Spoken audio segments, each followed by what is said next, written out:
Good morning. We are extremely pleased that you are here. It is good to come together for the purpose of co-creating. Do you agree? Yes. Really co-creating at its best, yes?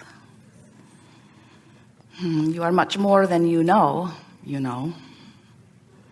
You are magnificent physical expression. We see you in your bodies, out here on the leading edge, not the bleeding edge, the leading edge, the leading edge. Here to express yourself among so many others, to explore the variety and contrast for the purpose of joy. But an inevitable consequence of that exploration of variety is that eternally new ideas and preferences and desires are born out of what you are living. And the non-physical part of you, which is the eternal part of you, the biggest part of you, certainly the longest, oldest part of you, in the moment that the new idea happens within you, even though you in your physical form are rarely anywhere near the vibration of the desire that is born, that contrast usually has you beating the drum of what you don't want pretty good. But when that desire is born, the non-physical part of you becomes immediately one with that desire. So the universe has expanded, and putting it in terms that humans like, the heavens rejoice, because the expansion has occurred, the inevitable expansion. In fact, a powerful reason that you wanted to come forth into this physical body was because you knew of the joyous nature of that expansion. Sometimes you feel it, don't you, when you get a new idea? Can you feel how that new idea almost breathes life into you? In the moment that source energy beholds the new idea that you have honed out of your experience, source energy becomes one with that new idea, and source begins drawing you toward it. And when you feel that calling and you follow it and you let yourself go with the natural flow toward the new idea, you feel fabulous. There is nothing more frisky feeling than that. There is nothing more exhilarating than that feeling of a new, fresh desire that source has become absolute one with, and you in the stream moving toward it. And do you know that all the time from where you are until the full manifestation, if you are in that flow, you will feel the sensational, exquisite perfection of life flowing through you. In other words, it hasn't manifested yet, but the idea is there, and the journey is joyous on your way to manifestation. Life just does not get better than that. And in fact, you knew it. It's why you came into this body, so that you could have just that life. However,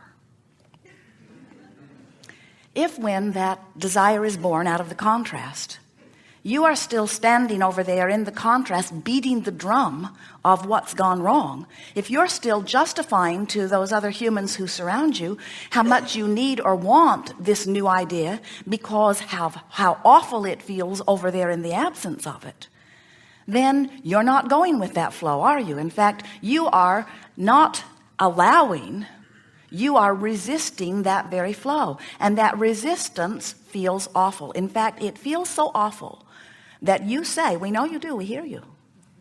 You say, I wish I didn't even want that.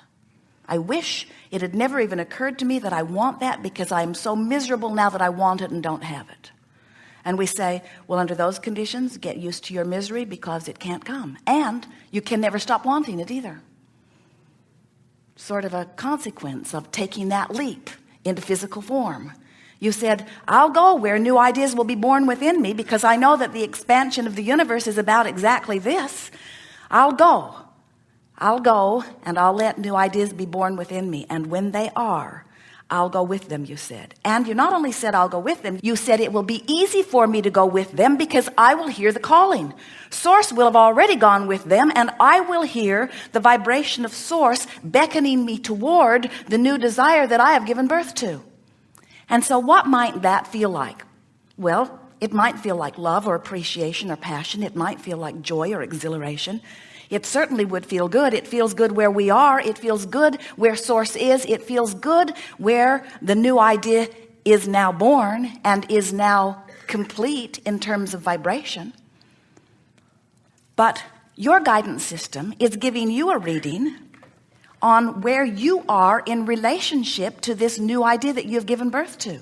All of your emotions are about how much you in this physical body have come into alignment. So the emotions that you feel are your indication of where you are in relationship to this new idea that has been born. In fact, you could say, and it would be accurate if you said it, that you, the largest part of you, has become something even more because of the contrast that you lived that caused you to know clearly what you don't want, so you know clearly what you do want, and that larger part of you has become what you now want. But the question is, where are you in your physical body, in your physical personality, in your physical ego, in your physical dialogue, in your physical beating of your drum? Where are you in relationship with the new desire? And you can tell by the way you feel whether you are up to speed with what you have become or whether you are resisting it in some way. So the emotions that you feel are very important to you, and people are beginning to understand this from a creation level. You have always known about emotions. In fact, of all of the things that we hear humans discuss, that's at the top of the list. I feel this way, or I feel this way, or I felt this way, or I felt this way. You have always been keenly aware of the way you feel, but we think you have not been quite so aware of what is the reason for the way you feel. Oh, you say, well, I know the reason that I feel bad is because something bad has happened. And we say, well, we would like to clarify that. The reason you feel bad is because you are giving your attention to the absence of something you want. And you say, well, yes, but how can I not give my attention to the absence of something I want when something bad has happened? When something is before me, how can I not feel bad? And we say, don't look at it. And you say, but how can I not look at something that is right in front of me? And we say, look someplace else. And you say, this is what you really say, but it's so much easier to look at this. We say, we know it is, because you've been activating a vibration, and law of attraction is surrounding you with things like that. So we know it's easier to look at what is right in front of you. It's easier to just turn on the television and watch what is given to you. It takes more effort to selectively sift. But when you care about how you feel, and when you remember that your emotions are telling you about these points of vibrational relationship, these points of vibrational relativity between where you are in this moment and who you really are and who you really have become, then you care more keenly about how you feel, because you want as much as you can to be vibrationally up to speed with the whole of that which you are. Your guidance and that which is your source is never criticizing you or feeling criticism about where you are.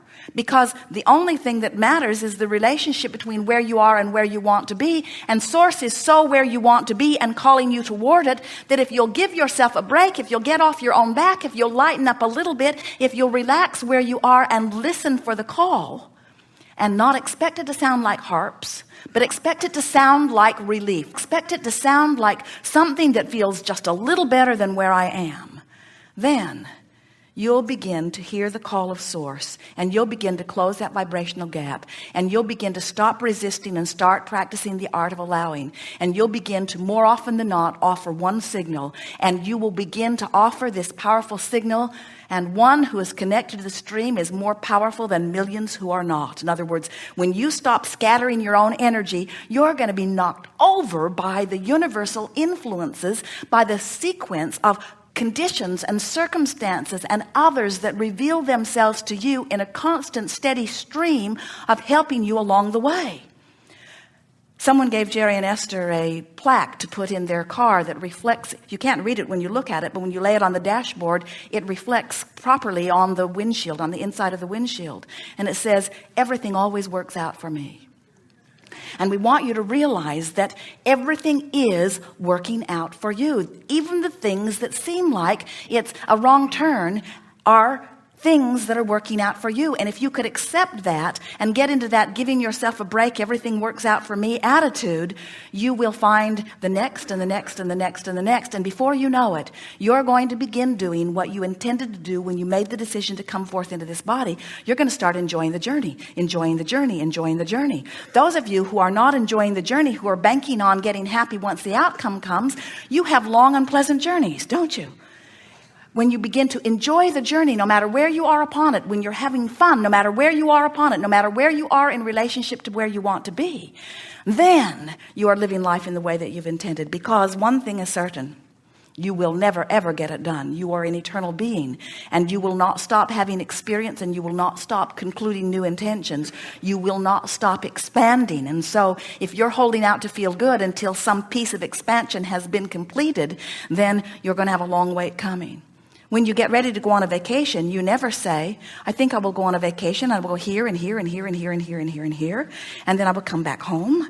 And then you look at it objectively and you say, wait, all of those places and then home? Wait, I'm already home. Why go? And so you just check vacation off your list. One more thing I don't have to do. And we say, you don't go on the vacation to get it done.